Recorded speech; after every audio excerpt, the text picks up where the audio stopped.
Bismillahirrahmanirrahim. Alhamdulillah rabbil alamin. Wassalatu wassalamu ala asyrafil anbiya'i wal mursalin.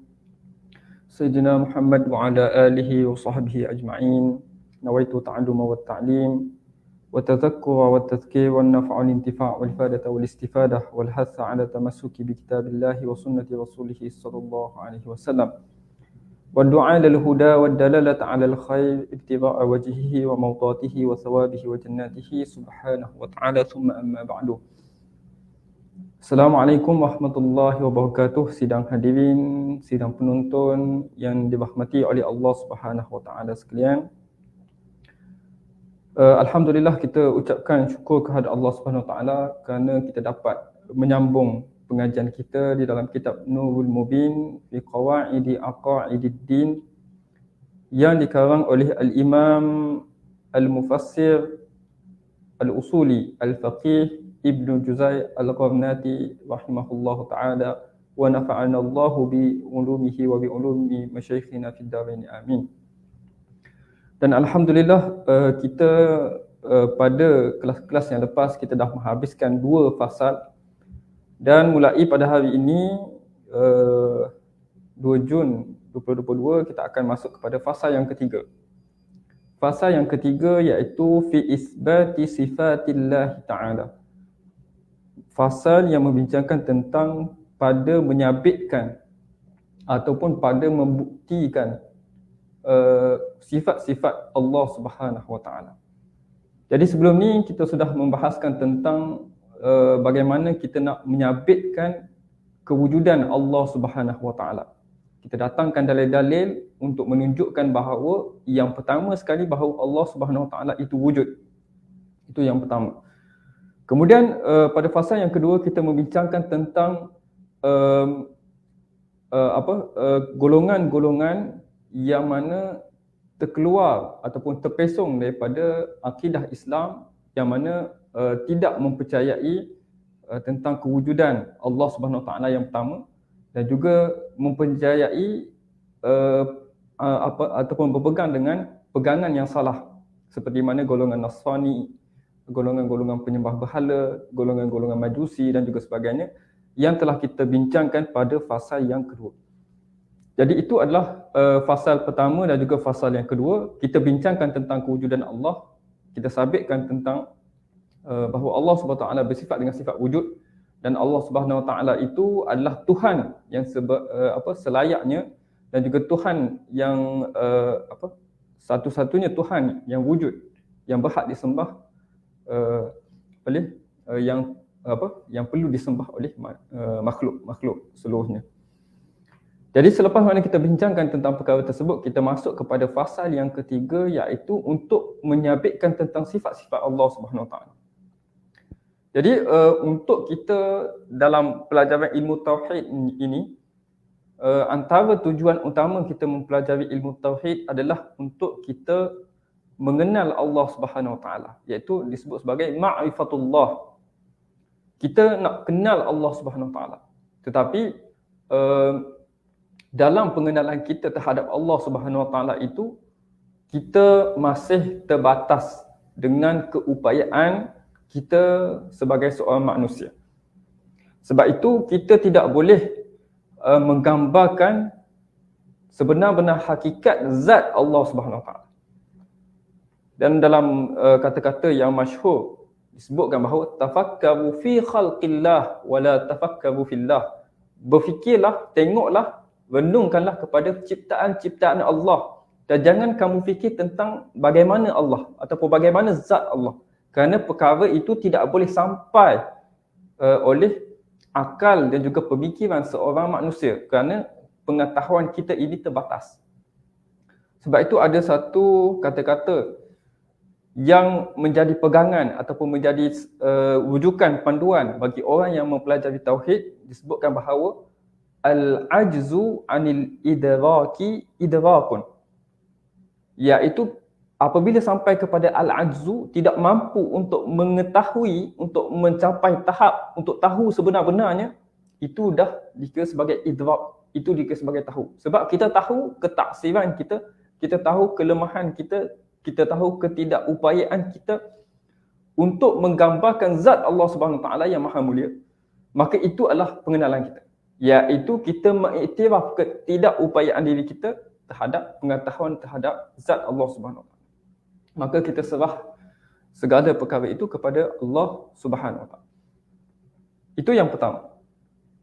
Namun walaupun kita tidak dapat mengetahui secara hakikatnya zat Allah Subhanahu Wa Taala, tapi Allah Subhanahu Wa Taala memperkenalkan dirinya dengan sifat-sifat yang Allah Taala sebutkan di dalam Al-Quran, dan juga dengan sifat-sifat yang Nabi SAW sebutkan di dalam hadis menerangkan tentang Allah Subhanahu Wa Taala. Jadi kita mengenal Allah Subhanahu Wa Taala itu melalui sifat-sifat Allah Subhanahu. Dan sifat-sifat ini dan juga asma'ullah ini bersifat dengan sifat tauqifi, iaitu sifat dan juga nama Allah Subhanahu Wa Taala ini adalah yang diberi ataupun yang dinamakan oleh Allah Subhanahu Wa Taala sendiri. Kita tidak boleh sewenang-wenangnya mereka satu nama dan kita nisbahkan kepada Allah. Tetapi kita melihat kepada sifat dan juga nama-nama Allah Subhanahu Wa Taala yang Allah namakan dirinya, namakan zatnya dengannya, itu adalah sifat-sifat bagi Allah yang kita perlu kenal melalui sifat-sifat tersebut. Jadi dalam perbahasan sifat-sifat Allah ini, para ulama telah membahaskan bahawa sifat dan juga asma Allah ini adalah sangat banyak. Sangat banyak, cuma para ulama mengkhususkan beberapa sifat untuk kita memudahkan kefahaman kita untuk mengenal Allah Subhanahu Wa Taala melalui sifatnya. Iaitu kita sebutkan sebagai sifat 20 ataupun sebagai sifat 20. Iaitu terbahagi kepada 4 sifat. Yang pertama sifat nafsiyah, iaitu wujud. Yang kedua ialah sifat as-salbiyah, sifat yang mana ternafi bagi Allah Subhanahu Wa Taala. Ketiga sifat al-ma'ani, dan yang keempat adalah sifat al-ma'nawiyah. Jadi terangkum dalam sifat-sifat itu adalah yang bertujuan para ulama menyusunnya adalah bertujuan untuk kita kenal Allah Subhanahu Wa Taala melalui sifat-sifat tersebut. Jadi apabila kita lihat kepada sifat-sifat tersebut, ada yang disebutkan sebagai sifat salbiyah, iaitu sifat yang ternafi bagi zat Allah Subhanahu Wa Taala. Jadi kita nak mengenal Allah Subhanahu Wa Taala bukan sahaja kita kenal Allah Subhanahu Wa Taala dengan sifat-sifat yang bersifat dengan selayaknya bagi Allah, tetapi kita juga mengenali Allah dengan sifat yang apa yang dinafikan daripada Allah Subhanahu Wa Taala. Iaitu seperti sifat wahdaniyah, bahawa Allah Subhanahu Wa Taala itu bersifat dengan sifat esa. Maka dengan sifat esa itu ternafi bagi Allah Subhanahu Wa Taala itu sifat berbilang-bilang. Allah Taala bersifat dengan sifat esa, tidak dua, tidak tiga dan juga tidak berbilang-bilang. Maka itu adalah sifat salbiyah bagi Allah Subhanahu Wa Taala untuk menafikan bahawa adanya sifat adanya Tuhan yang lain selain daripada Allah Subhanahu Wa Taala. Jadi dalam bab ini, setelah kita menghuraikan tentang dalil-dalil tentang kewujudan Allah, kita telah menghuraikan tentang kebatilan dan juga kesalahan golongan-golongan yang menyeleweng daripada ajaran Islam seperti golongan Nasrani dan juga sebagainya yang kita sebutkan tadi. Kita masuk kepada kita nak mengenal Allah Subhanahu Wa Taala melalui sifat-sifat. Maka dalam bab ini kita nak bagi dalil bagi setiap sifat yang kita sebutkan itu, apakah dalil di sebalik sifat yang kita sebutkan. Contoh kita sebut Allah Subhanahu Wa Taala tu bersifat dengan hayyun. Maka apakah dalil untuk kita katakan kepada orang bahawa Allah Subhanahu Wa Taala ni maha hidup? Maka Syekh akan bagikan 3 jalan yang akan kita bahaskan sebentar nanti insya-Allah. Jadi kita baca sedikit daripada kalam musannif rahimahullah, al-faslu tsalits. Fasal yang ketiga, fi isbati sifatillahi ta'ala, pada menyabitkan ataupun pada membuktikan sifat-sifat Allah Subhanahu Wa Taala. Qala musannif, "A'lam anna Allah subhanahu hayyun la yamut." Ketahuilah bahawasanya Allah Subhanahu Wa Taala, sifat yang pertama kita nak kenal Allah Subhanahu Wa Taala ini adalah Allah Taala itu maha hidup, hayyun. dan selepas itu adalah bayan. La yamut, tidak mati, tidak akan mati selama-lamanya. Itu adalah bayanun lima qablaha. Sifat la yamut itu adalah penerangan kepada apakah yang dimaksudkan dengan hayyun, bahawa Allah Subhanahu Wa Taala bersifat dengan hidup, maha hidup. Dan kata musannif lagi, sifat yang kedua, wa annahul awwal, dan dia adalah al-awwal. Maksud al-awwal tu apa? Wujud ataupun ada sebelum segala sesuatu. Qabla kulli syai'in, sebelum adanya segala sesuatu. Jadi yang pertama tadi sifatnya adalah hayyun. Maksudnya apa? La yamut. Yang kedua al-awwal, qabla kulli syai'. Yang pertama, yang awal, sebelum daripada segala perkara. Wal akhirul baqi ba'da fana'i kulli syai'. Dan dia adalah al-akhir, yang akhir, al-awwal wal akhir ba'da fana'i kulli syai', selepas mana binasa segala fana, iaitu binasa segala sesuatu. Dan Allah Ta'ala bersifat wa annahu alim, dan dia bersifat maha mengetahui. Apa maksud maha mengetahui? Diterangkan Syekh selepas tu, ya'lamu sirra wa akhfa, yang mengetahui tiap-tiap sesuatu yang rahsia dan juga yang tersembunyi. Jadi itu adalah beberapa sifat yang disebutkan oleh musannif rahimahullah. Yang pertama disebut sebagai hayyun, yang kedua al-awwal, yang ketiga al-akhir, dan yang keempat adalah al-alim, yang maha mengetahui. Iaitu seperti mana Allah Subhanahu Wa Taala sebutkan ataupun berfirman di dalam surah Ali Imran ayat yang kelima, innallaha la yakhfa 'alaihi syai'un fil ardi wala fis sama'. Sesungguhnya tiada tersembunyi kepadanya, yakni Allah Subhanahu Wa Taala, sesuatu apapun yang ada di langit dan juga yang ada di bumi. Segala yang ada berlaku di dunia ini adalah di bawah pengetahuan dan juga ilmu Allah Subhanahu Wa Taala. Iaitu apa yang telah berlaku dan apa yang sedang berlaku dan yang akan berlaku, itu adalah di dalam pengetahuan Allah SWT. Apa yang zahir kepada kita dan apa yang tersembunyi daripada kita, itu semua diketahui oleh Allah SWT. Apa yang kita zahirkan melalui lidah kita, apa yang kita simpan dalam hati kita, itu semua diketahui oleh Allah SWT. Walaupun kita boleh lindung kepada manusia, tapi Allah SWT mengetahui kulla syai', setiap perkara, dan tidak ada satu pun yang tidak termasuk dalam ilmu Allah Subhanahu Wa Taala. Jadi dan satu lagi ayat Al-Quran yang tiada dalam terjemahan ni tapi ada dalam teks bahasa Arab adalah surah Hud ayat yang ke-107, wa annahu muridun lil kainati fa'alun lima yurid. Dan dialah yang mempunyai iradah, kehendak kepada apa yang telah diciptakannya, dan dia maha memperlakukan setiap apa yang dikehendakinya. Surah Hud ayat 107. Dia mengkehendaki bagi sekian makhluk, lagi maha memperbuat bagi apa yang dia kehendaki. Itu adalah surah Hud ayat 107. Ini sepatutnya dimasukkan di dalam dalam bentuk ayat Al-Quran.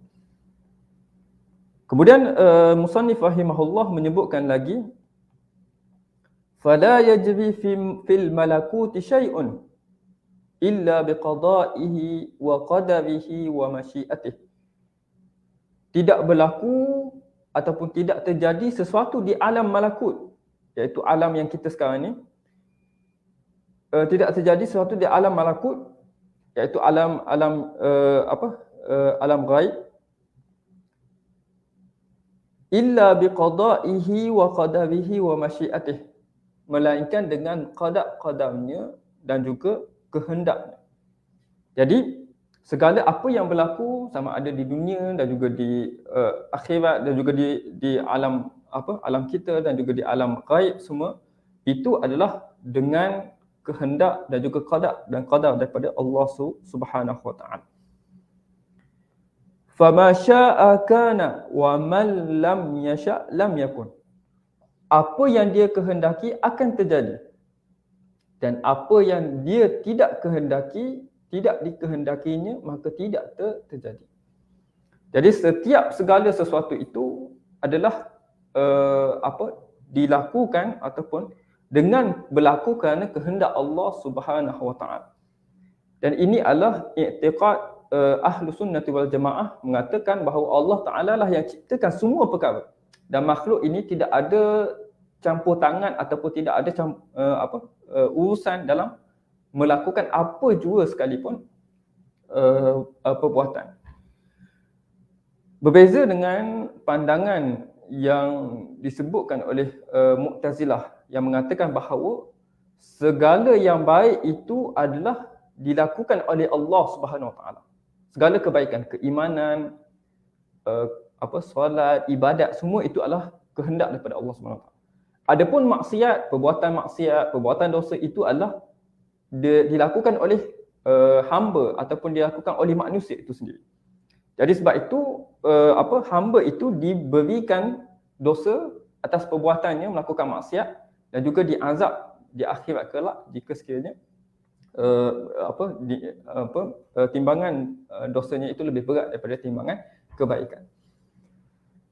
Jadi itu pandangan Mu'tazilah mengatakan bahawa Allah Ta'ala cipta yang baik sahaja dan manusialah yang ciptakan benda-benda yang jahat. Sebab itu dia dihukum. Tetapi dari sudut pandangan Ahlus Sunnah wal Jamaah mengatakan Allah Subhanahu Wa Ta'ala yaf'al kulla syai'. Allah menjadikan keimanan bagi seseorang, Allah menjadikan kekufuran bagi seseorang. Allah menjadikan perbuatan ketaatan kepada seseorang dan Allah menjadikan perbuatan kemaksiatan kepada seseorang. Semua itu adalah dilakukan oleh semua itu adalah perbuatan Allah Subhanahu Wa Taala. Jadi itu beza di antara kita Ahlus Sunnah wal Jamaah dengan golongan Mu'tazilah. Kerana golongan Mu'tazilah ini dia mengatakan bahawa manusia ini diberi kuasa quwwatun awda'ahu Allah, yang diberikan kuasa untuk dia memperlakukan perbuatan-perbuatan tersebut, maka dia diperhitungkan ataupun dipertanggungjawabkan dengan perbuatan-perbuatan yang dibuat. Tapi kita mengatakan semua perbuatan itu sama ada baik atau buruk,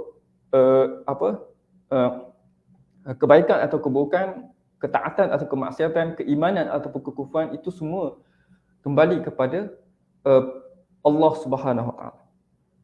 Cuma akan timbul satu persoalan apabila kita katakan bahawa kebaikan, keburukan itu semua diciptakan oleh Allah Subhanahu Wa Taala. Maka kenapa manusia ini diazab? Kenapa manusia ini mendapat dosa sedangkan semua perbuatan itu adalah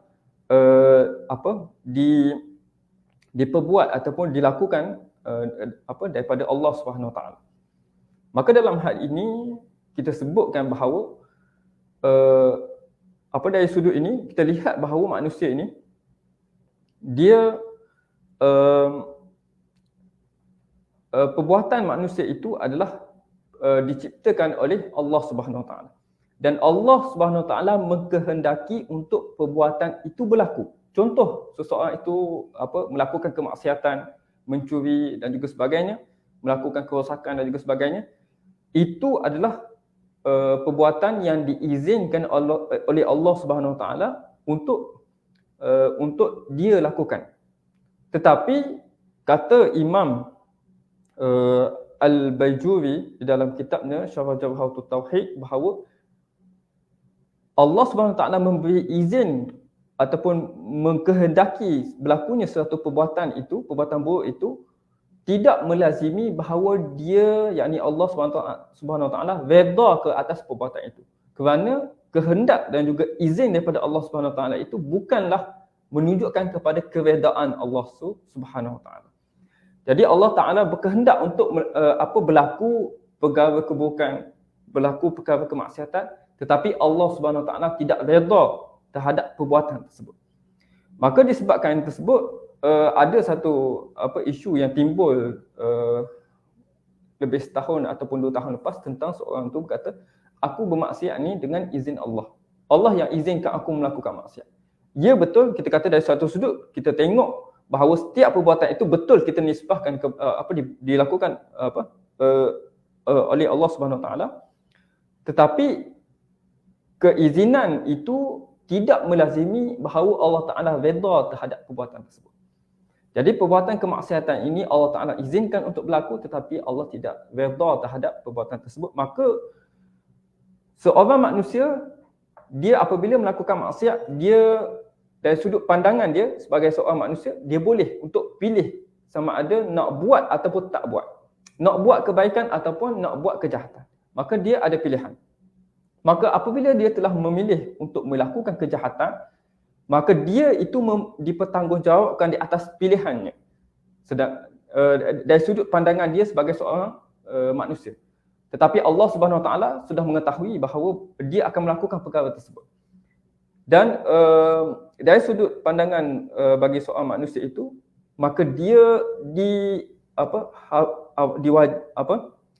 ke atasnya itu perlu dihukum di atas pilihannya yang salah. Jadi manusia itu dari sudut pandangan dia boleh memilih ataupun kita kata bebas untuk memilih melakukan kebaikan dan juga melakukan kejahatan. Dan apabila dia melakukan kejahatan, maka sebab itulah dia diberikan dosa dan juga akan diazab sekiranya tidak bertaubat daripada dosa yang dilakukannya tersebut. Namun begitu, walaupun kita tahu bahawa Allah Ta'ala ini ciptakan segala kebaikan dan juga keburukan, ciptakan perkara yang baik dan juga perkara yang buruk, ciptakan ketaatan dan juga kemaksiatan, kata Imam Ad-Dardi di dalam kitabnya Kharidatul Bahiyah bahawa kita sebagai ta'adduban ilallah, sebagai beradab dengan Allah, tak boleh kita nisbahkan keburukan itu kepada Allah. Contoh kita kata Allah yang menciptakan anjing, Allah menciptakan khinzir dan juga sebagainya. Itu walaupun hakikatnya benar, tetapi kita tak boleh sebut perkara itu kerana beradab kepada Allah Subhanahu Wa Taala. Jadi sebab itu kita sebutkan bahawa segala perbuatan itu daripada Allah Subhanahu Wa Taala, dan manusia ini boleh memilih untuk melakukan perkara yang baik dan benar, dan dia akan dihisap, dia akan diperhitungkan dan dia akan dipertanggungjawabkan di atas pilihan yang dilakukan. Maka jika sekiranya seorang itu melakukan keburukan, walaupun Allah Ta'ala izin untuk dia melakukan keburukan, tetapi Allah Ta'ala tidak redha perbuatan itu, maka dia akan diberikan dosa dan juga dia akan diazabkan oleh Allah Subhanahu Wa Taala. Itu adalah yang kita sebut tentang perkara tadi. Wala fala yajri fi malakuti syai'un illa biqada'ihi wa qadarihi wa masyiatihi. Fama syaa kana. Apa yang Allah Taala inginkan, maka itulah yang akan terjadi. Wa ma lam yasha' lam yakun. Dan apa yang Allah Taala tidak inginkan, maka itu tidak akan terjadi. Wa annahu ta'ala qadirun ala kulli syai'. Dan Allah Subhanahu Wa Taala ini maha berkuasa atas segala sesuatu. Allah Ta'ala maha berkuasa atas segala sesuatu. Itu kita sebut satu sifat lagi, iaitu bersifat dengan qadir. Allah Ta'ala itu maha berkuasa. Dan seterusnya sifat yang lain bagi Allah Subhanahu Wa Taala, wa annahu ta'ala sami'un basir. Dan Allah Subhanahu Wa Taala itu bersifat dengan maha mendengar dan juga maha melihat. Qadirun sami'un basirun yasma'u kulla syai'. Bahawa Allah Subhanahu Wa Taala itu mendengar segala sesuatu. Wa yara kulla syai', dan dia maha melihat segala sesuatu. Jadi ini adalah sifat-sifat Allah Subhanahu Wa Taala yang disebutkan beberapa sifat tersebut oleh musannif dalam perenggan ini. Kemudian musannif datangkan bagaimana kita nak buktikan bahawa Allah SWT bersifat dengan sifat-sifat tersebut. Seperti hayyun, qadirun, alimun, kemudian sami'un, basirun, semua tu. Bagaimana kita nak membuktikannya? Iaitu kata musannif rahimahullah, wa yadullu ala isbati hadhihi sifati thalathatu awjuhin. Maka yang menunjukkan sabitnya, iaitu sabitnya sifat-sifat ini kepada Allah Subhanahu Wa Taala ini daripada 3 bentuk dalil, 3 sudut dalil. Jadi musannif pada ketika ini mula untuk memberikan dalil bagaimana kita nak katakan bahawa Allah Taala itu bersifat dengan hidup. Bagaimana kita nak buktikan bahawa Allah Subhanahu Wa Taala itu bersifat dengan maha berkuasa. Dan bagaimana kita nak membuktikan bahawa Allah Subhanahu Wa Taala itu Sami'un Basirun ila akhir sehinggalah kepada sifat-sifat yang seterusnya. Kata musannif, sudut yang pertama, al-wajhul awwalu anna hadhihi sifati sifatu kamalin wa jalalin. Bahawa sifat-sifat yang disebutkan tadi adalah sifat kesempurnaan dan juga sifat keagungan. Apa yang kita sebutkan tadi adalah sifat-sifat yang menunjukkan bahawa satu perkara itu sempurna. Contohnya apa? Hidup adalah satu kesempurnaan, iaitu satu kelebihan ataupun satu kemuliaan berbanding daripada sesuatu yang hidup dan juga sesuatu yang tidak hidup. Sami', sesuatu yang mendengar itu sifat kemuliaan baginya berbanding yang tidak mendengar. Sifat maha melihat itu adalah sifat kemuliaan berbanding sifat kesempurnaan dan juga kemuliaan berbanding sifat tidak melihat. Maka semua sifat-sifat tersebut adalah sifat kesempurnaan dan juga keagungan. Wa addaduha sifatu naqsin. Lawan kepada sifat-sifat tadi adalah sifat yang sifat menunjukkan kekurangan ataupun sifat yang menunjukkan kelemahan. Seperti kal ajzi, lemah. Qadir, lawannya apa? Lemah. Maha berkuasa, lawannya adalah lemah. Maka lemah itu adalah sifat kekurangan, sifat kelemahan. Dan juga al-jahl, seperti mana jahil, adalah sifat kekurangan berbanding sifat alim yang maha mengetahui, itu adalah sifat kemuliaan dan juga kesempurnaan. Kemudian kata musannif rahimahullah, wallahu ta'ala la yattasifu bin naqais. Dan Allah Subhanahu Wa Taala tidak sesekali bersifat dengan sifat kekurangan. Bahawa Allah Subhanahu Wa Taala ialah Tuhan yang maha sempurna, Tuhan yang disembah oleh seluruh makhluk, tidak sesekali akan bersifat dengan sifat kekurangan. Tidak sesekali bersifat dengan sifat kekurangan. Maka jika Allah SWT tidak bersifat dengan kekurangan, sudah tentulah Allah bersifat dengan lawan kepada sifat kekurangan tersebut, iaitu sifat-sifat yang kita sebutkan tadi. Fawajaba wasfuhu bi'addadiha, maka wajiblah Allah Subhanahu Wa Taala bersifat dengan sifat lawannya, iaitu lawan kepada sifat-sifat kelemahan tadi. Seperti mana firman Allah Subhanahu Wa Taala, lihatlah kepada firman Allah Subhanahu Wa Taala, wa yaj'aluna lillahi ma yakrahun, dan mereka ini mengadakan bagi Allah apa yang mereka sendiri tidak menyukainya.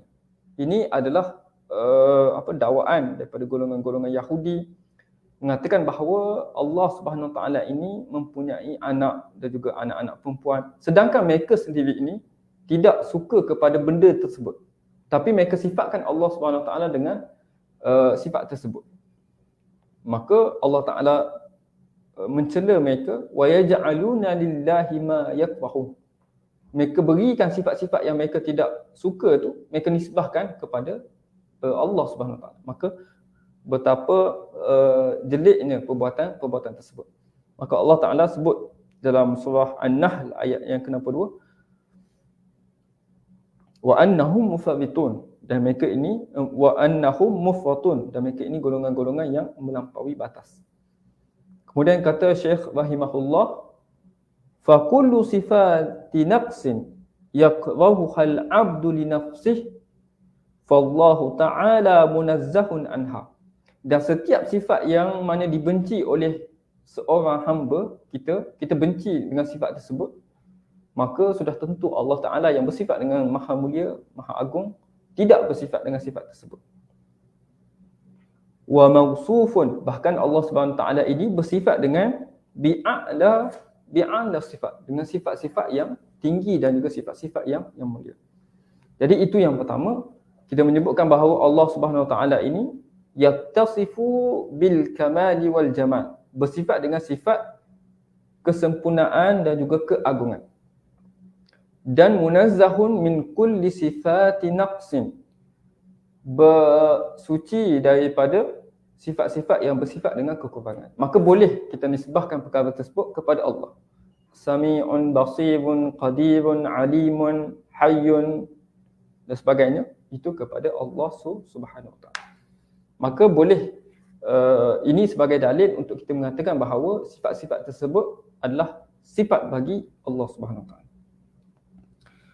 Kemudian yang kedua, kata musannif rahimahullah, al-wajhus tsani, sudut yang kedua untuk membuktikan sifat ini adalah sifat-sifat Allah, anna hadhihi sifati warada biha syar'u, sifat-sifat ini disebutkan di dalam syarak, iaitu di dalam Al-Quran dan juga di dalam Al-Hadis. Fawajabal imanu biha, maka wajiblah untuk kita beriman dengannya. Allah Ta'ala sebut dalam Al-Quran tentang sifat-sifatnya, Nabi SAW mengkhabarkan tentang sifat-sifat Allah Subhanahu Wa Taala, maka wajib untuk kita beriman dengan sifat-sifat yang disebutkan oleh Allah Subhanahu Wa Taala dan Nabi SAW. Qala Ta'ala fi wasfihi bil hayah, dan Allah Ta'ala menyifatkan dirinya dengan hidup dalam surah Al-Furqan ayat yang ke-58. Wa tawakkal 'alal hayyil ladzi la yamut, dan hendaklah kamu bertawakal ataupun berserah diri kepada Allah Subhanahu Wa Taala, iaitu bersifat al-hayy, Tuhan yang hidup, allazi la yamut, yang tidak mati. Wasabbih bihamdih, dan bertasbihlah dengan memujinya. Wa kafa bihi bi dzunubi ibadihi khabira, dan cukuplah dia, yakni Allah, mengetahui secara mendalam akan dosa hamba-hambanya. Iaitu satu sifat lagi, khabira.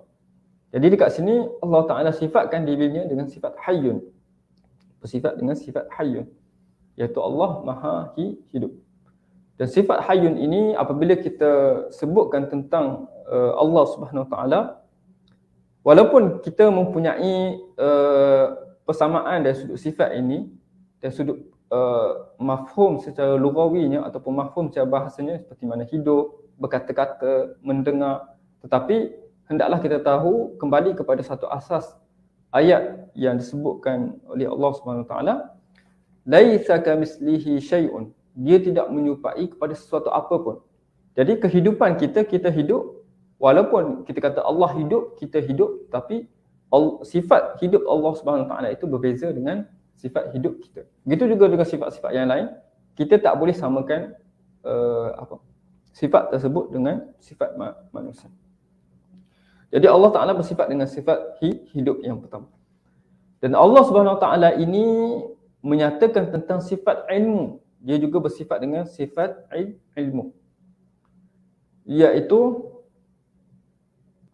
wallahu bikulli syai'in alim, dan Allah sentiasa mengetahui akan tiap-tiap sesuatu. Surah Al-Baqarah ayat 282. Adapun kita baca sedikit nota kaki oleh penterjemah ini. Berkata Ibn Juzai, adapun sifat hayah, sesungguhnya Allah adalah bersifat awal dan qadim. Allah Subhanahu Wa Taala itu, apa maksud hayah? Allah Ta'ala itu adalah yang awal dan juga bersifat dengan sifat qadim.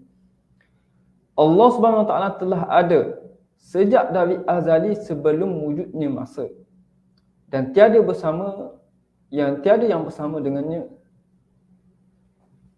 Kana Allah wala syai'a ma'ahu wa huwa al-an ma alaihi kan, kata satu kata-kata yang dinisbahkan kepada Sayyidina Ali, bahawa Allah Subhanahu Wa Taala ini telah wujud sejak azali. Pada ketika tidak ada apa-apa bersama dengannya, dan Allah Subhanahu Wa Taala ini sama seperti keadaan wa huwa ma alaihi kan, dan dia ini sama seperti keadaannya sejak azali tersebut. Dan Allah Subhanahu Wa Taala bersifat dengan hayy, baqi, dan al-akhir, yang tidak binasa dan juga tidak mati. Ini sifat-sifat bagi menerangkan tentang apakah yang dimaksudkan bahawa Allah Ta'ala bersifat dengan hayy, hidup, iaitu al-awwal wal-akhir, al-qadim dan juga al-baqi. Dan setiap sesuatu di atas muka bumi ini akan binasa. Kerana selain daripada Allah Subhanahu Wa Taala itu adalah bersifat dengan makhluk, dan makhluk ini adalah bersifat dengan hadis dan dia boleh untuk binasa. Jadi Allah Subhanahu Wa Taala bersifat dengan sifat al-hayah. Baik. Seterusnya, iaitu bersifat dengan sifat ilmu. Kata Ibnu Juzai, adapun sifat ilmu, sesungguhnya Allah mengetahui kesemua maklumat, kesemua perkara yang ada, mencakupi apa yang di bawah tanah sehingga apa yang di atas langit. Segala apa yang di dunia ini, sama ada yang telah berlaku dan juga sedang berlaku dan juga akan berlaku, maka itu di dalam ilmu Allah Subhanahu Wa Taala. Dan dia menghitung segala sesuatu satu persatu. Allah mengetahui apa yang berlaku, apa yang telah berlaku, dan apa yang akan berlaku, dan apa yang tidak berlaku. Jadi Allah SWT pertama, dia tahu apa yang telah berlaku dan juga apa yang akan berlaku dan apa yang tidak berlaku. Dan dia juga tahu jika berlaku apa yang tidak berlaku tu, apa yang akan berlaku jika perkara tersebut berlaku. Jadi apa yang tidak berlaku, bagaimana jika berlaku. Itu yang dimaksudkan oleh Ibnu Juzai. Allah hadir dengan pengetahuannya dan menguasai setiap insan. Dia mengetahui apa yang kamu wahsiakan dan juga apa yang kamu lahirkan. Dan dia mengetahui apa yang kamu usahakan. Sama sahaja di sisinya pada perkara yang zahir dan batin. Apa sahaja kita sebut dalam hati, ataupun kita luahkan, ataupun kita terlintas dalam fikiran, ataupun apa sahaja, itu di bawah pengetahuan Allah Subhanahu Wa Taala. Allah mengetahui perkara yang tersembunyi. Daripada rahsia-rahsia dan perkara-perkara yang tersimpan dalam jiwa-jiwa, sehingga Allah mengetahui apa yang terlintas dalam fikiran. Ikan yang berada di penghujung lautan yang dalam. Walaupun pada tempat yang mungkin susah untuk kita sampai, susah untuk kita tahu keadaannya, Allah Ta'ala mengetahui tentang perkara tersebut. Maka secara khulasahnya adalah Allah Ta'ala pengetahuan Allah SWT ini meliputi semua perkara. Seperti mana kita sebutkan tadi, hatta kepada sesuatu yang tidak berlaku, jika ia berlaku bagaimana akan terjadi. Itu semuanya ialah dalam pengetahuan Allah Subhanahu Wa Taala. Maka Allah Ta'ala bersifat dengan sifat ilm. Seperti mana Allah sebutkan dalam surah Al-Baqarah ayat 280. Dan juga kepada sifat ibadah, Allah Ta'ala sebutkan di dalam surah Hud ayat 107, Inna rabbaka fa'alun lima yurid. Dan sesungguhnya Tuhanmu maha kuasa melakukan apa yang dikehendakinya. Allah Ta'ala itu berkuasa melakukan apa yang dikehendakinya. Jadi mungkin ada yang bertanya, kalau Allah Ta'ala berkuasa di atas melakukan sesuatu seperti mana kita sebut dalam kudrah ini, firman-Nya dah menyatakan sifat kudrah, wallahu ala kulli syai'in qadir, maka Allah maha kuasa atas tiap-tiap sesuatu. Berkata Ibnu Juzai, adapun sifat kudrah bagi Allah, maka sesungguhnya Allah SWT berkuasa atas setiap sesuatu. Allah Ta'ala berkuasa untuk menjadikan apa sahaja. Tiada yang dapat melemahkannya dan tiada yang dapat menyukarkannya. Di tangannya, yakni Allah SWT, ada kekuasaan seluruh kerajaan. Adakah tidak kamu melihat pada kesan kekuasaan Allah pada penciptaan makhluk yang wujud dan tergantungnya bumi dan langit-langit terlaksananya pada urusan manusia? Pada setiap ketika Allah mematikan dan menghidupkan, mencipta dan membinasakan, menyebabkan miskin dan juga menyebabkan kaya, memberi hidayah dan menyesatkan, memberi kemuliaan dan kehinaan, memberi dan menghalang, menurunkan dan meninggikan, membahagiakan dan mencelakakan, menyelamatkan dan membalas. Sesungguhnya urusannya, innama amruhu idza arada syai'an ay yaqula lahu kun fayakun. Iaitu sesungguhnya urusannya amruhu, jika dia nak menghendaki sesuatu, ay menyebut kun, ayyakula lahu kun, mengatakan kun, maka jadilah, maka terjadilah ia. Maka Allah Subhanahu Wa Taala bersifat dengan sifat qudrah, seperti mana kita sebutkan dalam atas. Kemudian Allah SWT juga bersifat dengan sifat al-kalam, iaitu berkata-kata. Mana Allah Ta'ala sebut wa kallamallahu Musa taklima. Dan Allah Ta'ala telah berkata-kata kepada Nabi Musa dengan kata secara langsung, tidak ada perantaraan. Surah An-Nisa ayat 164. Wa kallamallah maksudnya Allah SWT bersifat dengan mutakallim. Allah bersifat dengan maha berkata-kata, al-kalam. Dan seperti mana Allah Ta'ala sifatkannya dengan sifat as-sama' wal basar. Di dalam surah Al-Hajj ayat yang ke-75, innallaha sami'un basir. Allah SWT maha mendengar lagi maha mengetahui. Kemudian sebagai khulasahnya, musannif menyebutkan sekali lagi, wa qad jaa wasfullahi ta'ala bihazihi sifat fi mawadhi'a katsiratin minal Qur'an. Dan Allah sendirilah yang telah menamakannya dan juga menyifatkan zatnya yang mulia dengan sifat-sifat tersebut dalam banyak tempat-tempat di dalam Al-Quran. Maka bolehlah kita sifatkan Allah dengan sifat yang Allah Ta'ala sebutkan di dalam Al-Quran dan juga disampaikan oleh Nabi SAW. Ini sudut yang kedua, iaitu Allah Ta'ala sebut dalam Al-Quran, maka kita boleh nisbahkan sifat-sifat ini kepada Allah Subhanahu. Itu sudut yang kedua. Manakala sudut yang ketiga, kata musannif rahimahullah, al-wajhus sadis al-istidlalu ala kulli sifatin bidaliliha. Pembuktian ke atas sekalian sifat ini dengan dalil. Dan dalil ini tadi kita sebut dengan dalil syarak. Maka dalil ini adalah dalil dari sudut akal. Bagaimana kita nak membuktikan sifat-sifat tersebut bukan dengan ayat-ayat Al-Quran ataupun bukan dengan hadis-hadis, tapi kita nak membuktikan dengan bagaimana kita nak berfikir untuk sampai kepada natijah bahawa Allah bersifat dengan sifat-sifat yang kita sebutkan tadi. Pertama, kata musannif rahimahullah, macam mana kita nak buktikan selain daripada kita bacakan ayat Al-Quran adalah itu dibuktikan dengan bahawasanya ciptaan-ciptaannya Subhanahu Wa Ta'ala adalah ciptaan yang tersusun kemas. Kita tengok kepada alam, kita tengok kepada penciptaan manusia, semua itu dalam keadaan muhkam, tersusun dengan sistematik. Dan juga teliti, mutqan, dengan proses penciptaan yang sangat teliti. Seperti mana difirmankan oleh Allah Subhanahu Wa Ta'ala, allazi ahsana kulla syai'in khalaqah wa bada'a khalqal insani min tin. Dan Allah Ta'ala lah yang menciptakan tiap-tiap sesuatu dengan sebaik-baiknya dan dimulakannya kejadian manusia berasal daripada tanah.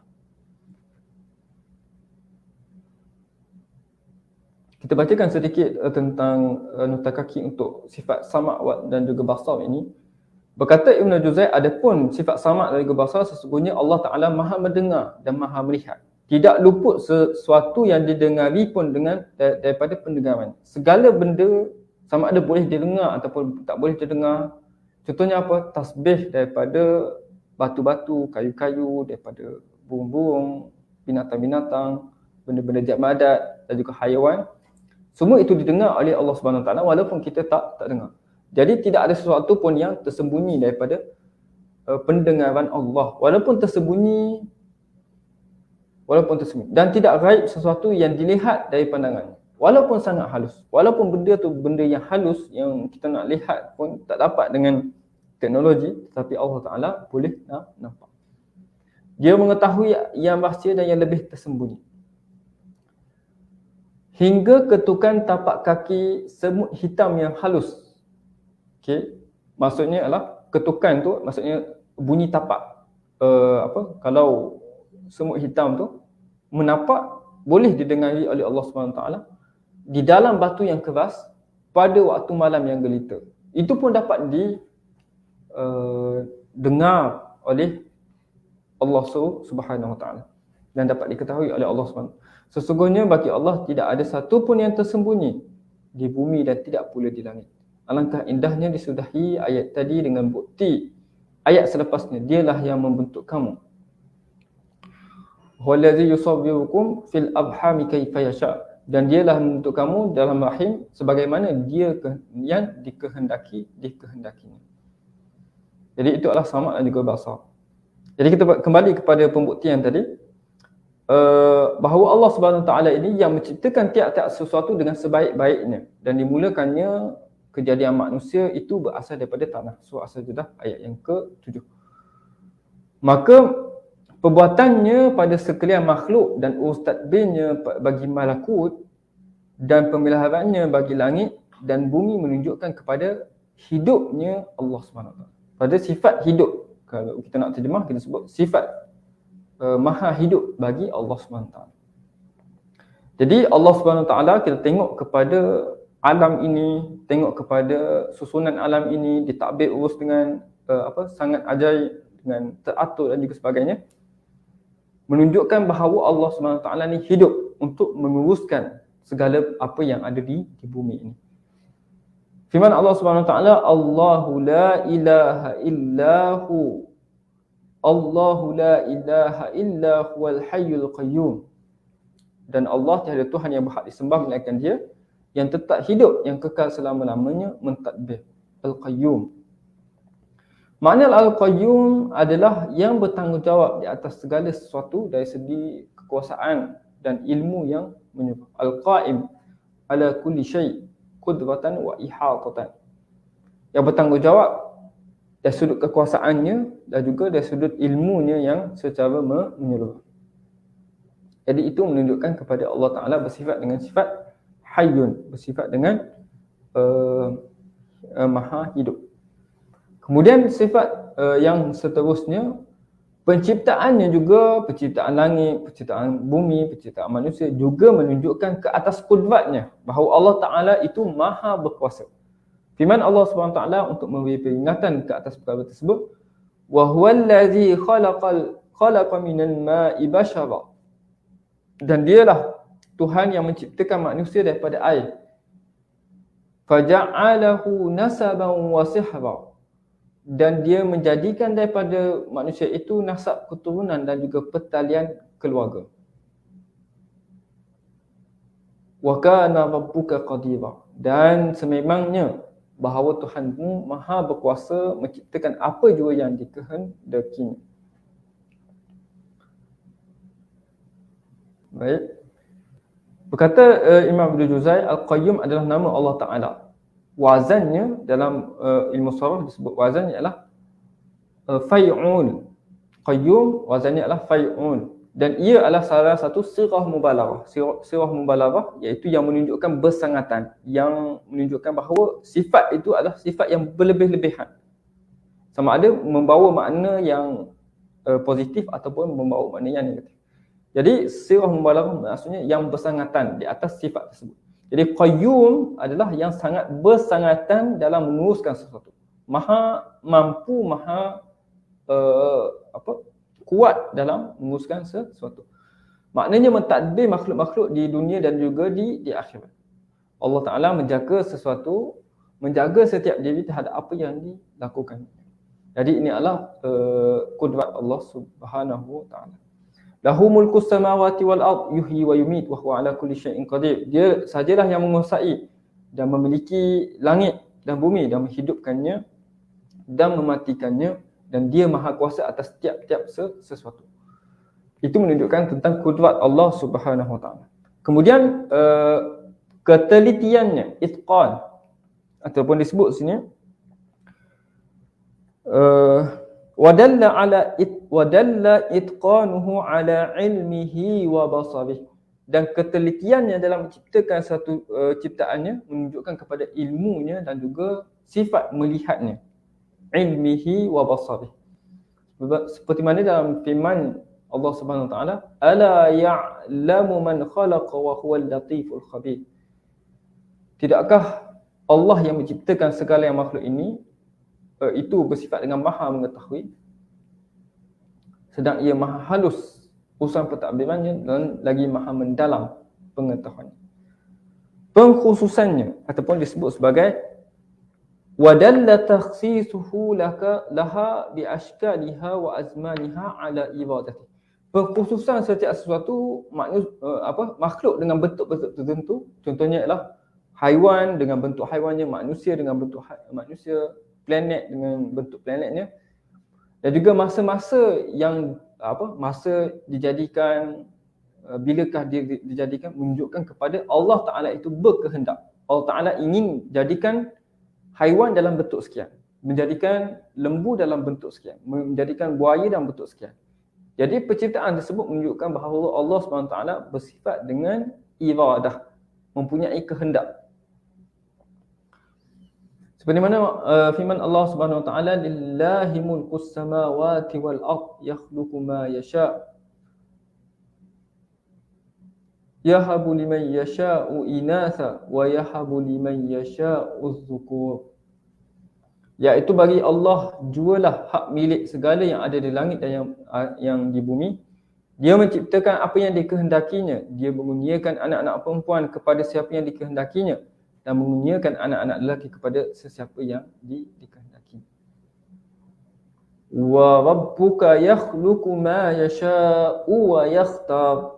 Dan Tuhanmu menciptakan apa yang dikehendakinya. Yakhluqu ma yasha' wa yakhtar. Dan dia juga memilih. Jadi apabila Allah Ta'ala sebut dia memilih, maka mempunyai ibadah, mempunyai kehendak untuk melakukan sedemikian dan tidak sebaliknya. Jadi ini untuk membuktikan terhadap sifat ibadah Allah Subhanahu Wa Taala. Kemudian wadalla inzaluhul kutub wa amarahu wa amruhu wa nahyuhu ala kalamihi. Dan telah ditunjukkan dengan penurunan kitab-kitab, kitab Al-Quran, kitab Zabur, kitab Injil dan sebagainya. Dan juga perintah dan juga larangannya di dalam kitab-kitab tersebut bahawa Allah Ta'ala itu bersifat dengan berkata-kata.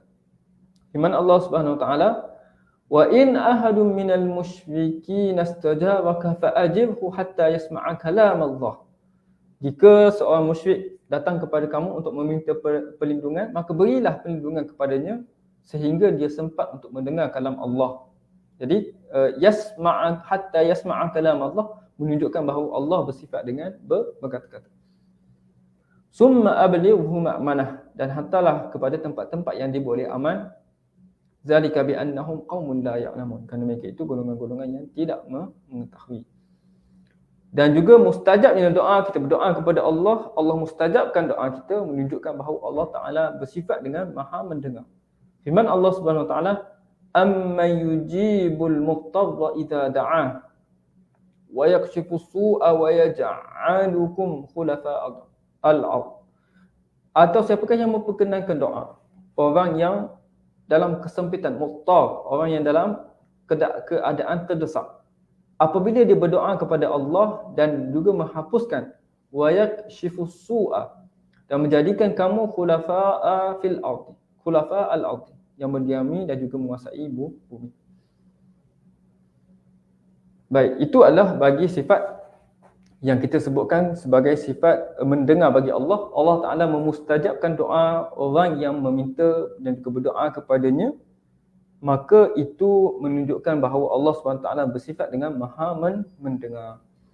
Jadi itu selesai untuk apa yang kita kata tadi tentang membuktikan sifat-sifat Allah SWT dengan dalil akal, seperti mana kita sebutkan tadi. Maka ada 3 jalan yang kita sebutkan untuk memberi dalil tentang sifat-sifat kemuliaan, kesempurnaan bagi Allah SWT dengan ketiga-tiga cara yang kita sebutkan tadi. Kemudian musannif rahimahullah mendatangkan satu permasalahan ataupun perbahasan. Kita tak sebut permasalahan tapi kita sebut sebagai perbahasan, masalah tu. Lillahil asmaul husna. Allah Subhanahu Wa Taala mempunyai nama-nama yang indah. Al-asma adalah jamak kepada al-ismu.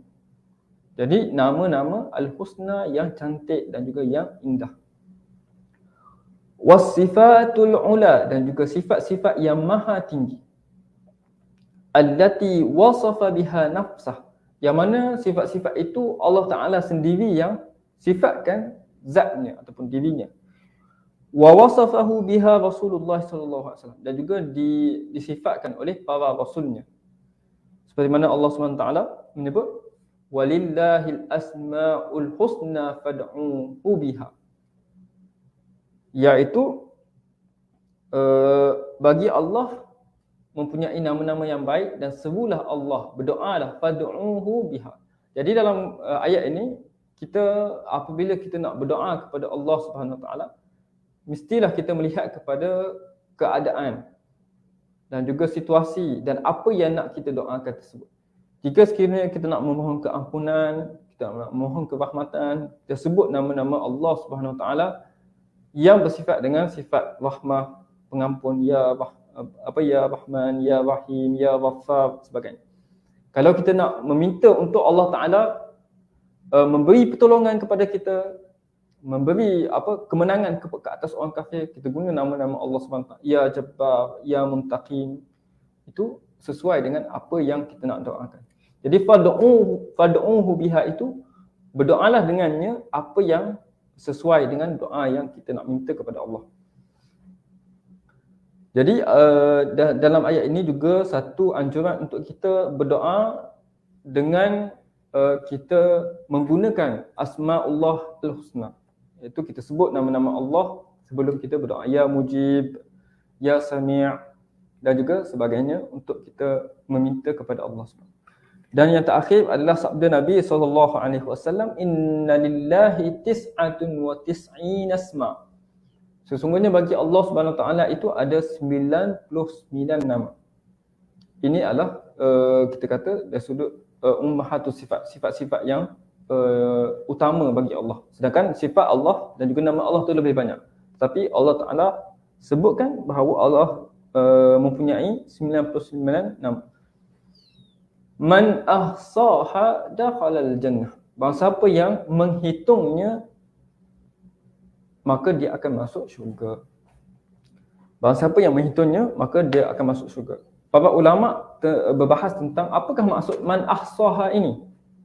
Apakah yang kita kata, bagaimana seorang itu dikira sebagai berjaya mengira, berjaya menghitung nama Allah SWT. Adakah dengan membaca yang kita baca Asma'ul Husna tersebut, maka kita dijanjikan dengan dakhalal jannah, dengan masuk ke dalam syurga.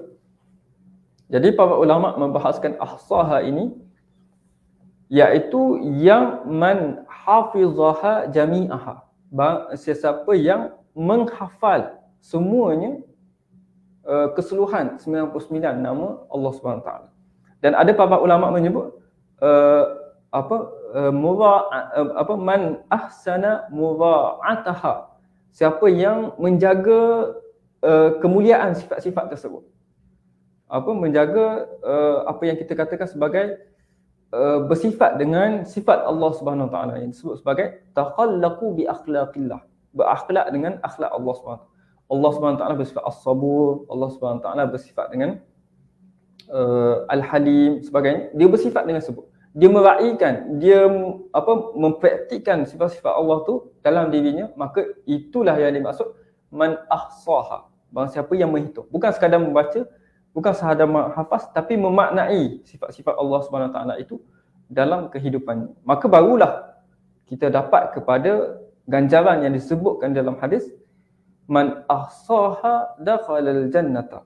Barang siapa yang menghitungnya, maka dia akan mendapat ganjaran syurga Allah Subhanahu Wa Taala. Maka itu adalah perbincangan bagi fasal yang ketiga. InsyaAllah moga kita mendapat manfaat daripada apa yang telah disampaikan. Aqulu qawli hadza wa astaghfirullahal azim li wa lakum. Wassalamualaikum warahmatullahi wabarakatuh.